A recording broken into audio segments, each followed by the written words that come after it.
Mets. Half game back of them for that last wild card spot. They're still the Mets. Time now for Say What? Kirk Cousins is getting acclimated to his rookie first-round center, Garrett Bradbury, but the two might be getting a little too close for comfort. Say what? Well, I'm going to take it back to how much he sweats again. He promises that it's not a problem in games. And it remains to be seen because his shorts today were soaked. And he says it's not a problem on game day, so the moment of truth Friday night.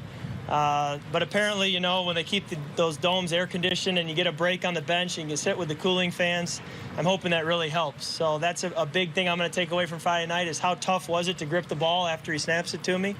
If it is tough, we might be in pistol and shotgun all year, which Coach Kubiak and Kevin wouldn't like very much. So, but it's really not posterior. It's really just the whole thing. I mean, I look at his shins, and it's just like, just pour. I mean, it looks like my window after a rainstorm. I'm going to pull a CeCe line. Sure, it's not a problem for... He says it's not a problem for him. Yeah, it's not a problem for him. It's a problem for the quarterback. Well, he doesn't care if he's sitting there sweating. Oh, the center doesn't care, right? But Yeah. Cousins, it's a matter of saying. I want to ask you this, though. Is it legitimate, having played in Minnesota, that because they're in a dome, because it's air-conditioned, that whatever, let's call it hygiene issues the center's dealing with right now during training camp, not going to affect him during the actual games? Or is he just lying to Kirk? Oh, yeah, he's lying to him. He's lying. His butt's going to be real musty. He's going to be sweating. Khalil Mack blocking the Packers. Oh, he's going to be sweating. But this is the remedy for it. You see, you got to make him wear some tights. He's got to wear some tights. Typically going to do around the thigh-high tights. But if they're really a wet butt, if they sweat a lot, then you make them put another pair of dry shorts up under them. So now you don't get it. Like the Michael Jordan, North Carolina, shorts under the shorts. You definitely have to wear shorts under the shorts. But really, the only problem for Kurt is it's not the front of his hand, it's the back of his hand. Yeah. Because the back of his hand going up. No, the back of his hand is up in there. Yeah, like, it's up in there. That $28 million, he went up, he got to go up in there and get it. Get it. You got to get up. Yeah. It's that, and that ball hits, and the top hand goes up. Oh. So the center is not trying to keep up. He's trying to go out. So Jenna, start reading things. I see what's happening. No, in, out, and up. Now I understand exactly the where back that of his hand. sweat's Wherever you see coming Kirk from. Cousins. Okay. The back Now of we're his going to move hand. on. Yeah. All right. Time for stories to start your morning. We're getting more details about Antonio Brown's injury. Turns out he's sidelined with frostbitten feet. This was reportedly caused by a cryotherapy session gone wrong. You know, you're supposed to wear socks in that thing. They tell you to wear socks. If you don't, that's on you, my friend. See, you ever seen or heard of something like this happening to a player before? Oh, absolutely. There's so many guys that won't follow the rules. They believe they don't need it, or they get rushed. They try to jump in front of someone in line, don't use the right equipment. Yes, the ice bags. If you leave the ice bag on your hamstring, the back of your knee, if you leave it on there more than 20 minutes, there's a nerve that goes down that could cause you to have drop foot. Burn your skin, there's ice burn. Yes, my right hamstring, ice burn. Leaving it on there, fell asleep, burned my hamstring. For real. The left one is like a cocoa brown. The right one is chocolate. Yeah, you make mistakes like that, but this is... He's better than Listen, that. it's hard to kill Antonio for this. I'm feeling good today. I can tell. It's hard to kill Antonio for this because it's not like he got frostbite in his feet going on, you know, trying to scale Mount Everest. He was trying to get better. He was trying to train. Yeah, he's been using that therapy for years. Right, but it's at an attempt at getting better. Every other time, Nick, he got in with the socks on. he screwed up. But he screwed up. He didn't screw up. It was a conscious decision. He made a mistake. Guy made a mistake. We're going to kill the guy for... Let me set your feet He's on not fire. practicing. No, I'd rather not. 15th overall pick and former Ohio State quarterback Dwayne Haskins will see his first live NFL game action tonight when Washington faces off against the Browns. See, what do you want to see out of Haskins tonight? Man, don't make big mistakes. Don't worry about getting sacks because Cleveland is going to be coming. Cleveland got a bunch of new guys on the team. We don't talk about their defense. I believe their defense is going to try to send a message. Typically, the preseason used to be very, very vanilla.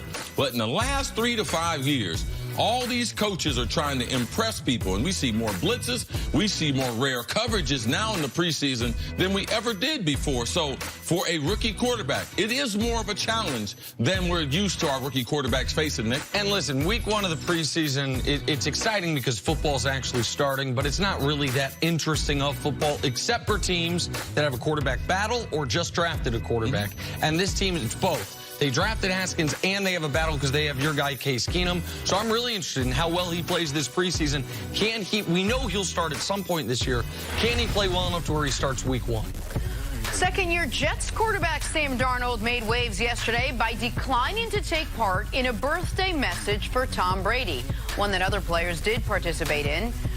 He said, quote, "I can't be giving him anything." See, you like the move by Sam Darnold? Yeah, I'm sure Tom had a long list. I'm sure he wasn't waiting, holding his breath. He wasn't like, but where's Him and Sam Giselle Darnold? sitting there with the birthday cake at dinner. They done put the kids to bed, probably having a nice glass of wine. You think he's like, hey, I got snubbed by Sam Darnold. I feel slighted. Oh, Sam, don't want to give it up to the GOAT. No, I like Sam's attitude. Tom's got enough friends. Sam needs to create some enemies. He needs to take over that division. If he needs to be the next Tom Brady for the next 7 to 10 years for the Jets. I like the attitude. Man, you can't wish a guy a happy birthday? No. Well, why not? Just wish him happy birthday. Because that's not my job.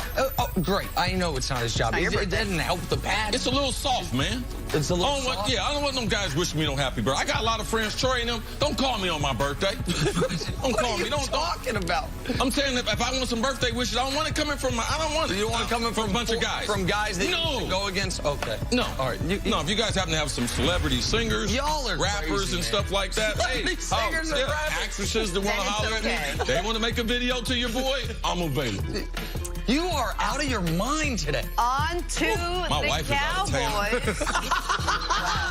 Dak Prescott. Listen, Dak Prescott is negotiating a new contract that will reportedly make him one of the 5 highest paid quarterbacks in the NFL. That despite the fact a lot of fans don't view him as an elite quarterback. Hall of Famer and legendary Cowboys wide receiver Michael Irvin completely disagrees. Says it's insane sometimes when I hear the analysis on Dak Prescott, and this man has won as many games as he's won. It's like everyone's looking for a reason not to believe instead of opening their eyes for all the reasons they should believe. All right, who wants to start with this one? Nick, let me start with you. What's your reaction to what Michael Irvin has to say? Is Mike Irvin talking to you, or is he talking to the general public? He's talking to me and the general public. Oh, okay. The people that are fairly evaluating Dak Prescott, which is that he has done a lot of things really well in his first 3 years in the league. Most notably, his teammates seem to love him. He's never missed a game. He has shown the ability that, whether it's a playoff game, even that playoff loss against Green Bay, where I thought he was extraordinary his rookie year, trying to mount a comeback against Aaron Rodgers and the Packers, or the playoff game this year, or just over the course of his career in fourth quarters when trailing, the moment's not too big for him. And that is an important thing. And so there are a lot of really good things Dak Prescott does well. But in the era of the greatest passers in the history of football, which is the era we're in right now, Dak Prescott's not a great passer. And to quote a wise man who once said about Tim Tebow, if throwing the football's important, he's never going to be good. If throwing the football's important, Dak's never going to be great. And so he can be good. He's already good. But the Cowboys, because of the team he plays for, he's elevated to a level, and because of the way the owner talks about him, because they're on TV more than anyone, and because they're the league's most popular team, he is discussed in an almost air I do not think he has deserved. And so with respect to the playmaker, who I really like and respect, and I know is one of your close friends, I think the general public is right and Michael is wrong. Well, the thing about Michael's trying to present a very, very tough case.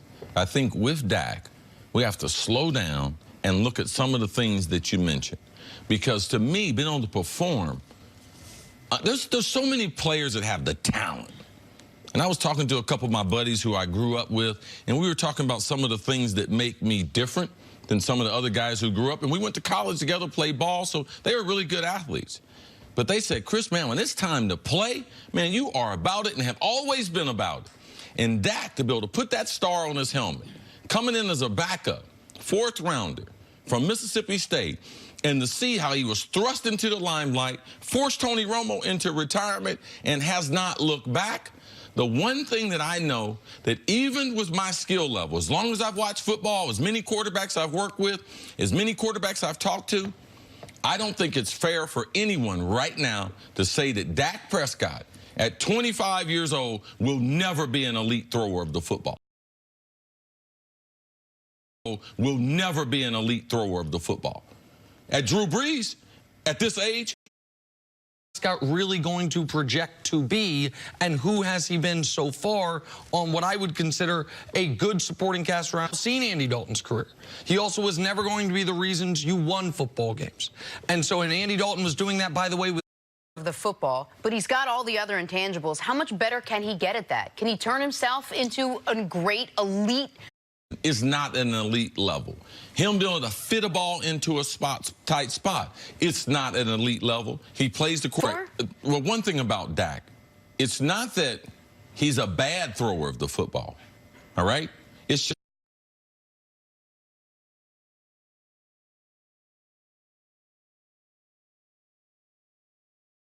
is not an elite level.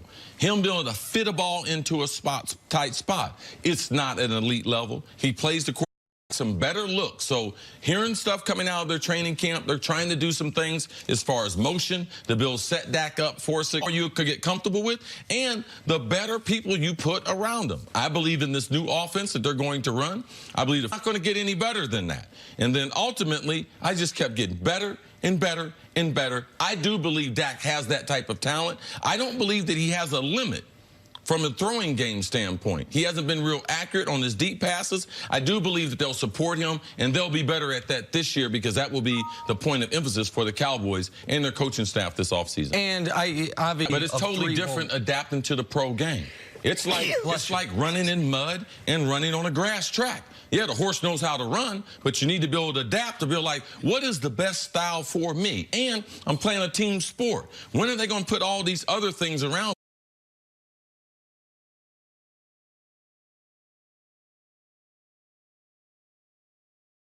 When are they going to put all these other things around me to be able to support me? Yeah, I'd rather have 3 good linemen than 4. Give me another wide receiver. Bowl games, you were the MVP. But it's totally different adapting to the pro game. It's like running in mud and running on a grass. All last year, instantly, Amari Cooper comes over, Dak looked like a different quarterback. Will we all agree to that? 100%. So let's play like not all there at the same time. That's still ahead on First Things First. I got there. Yeah, you tried to improvise.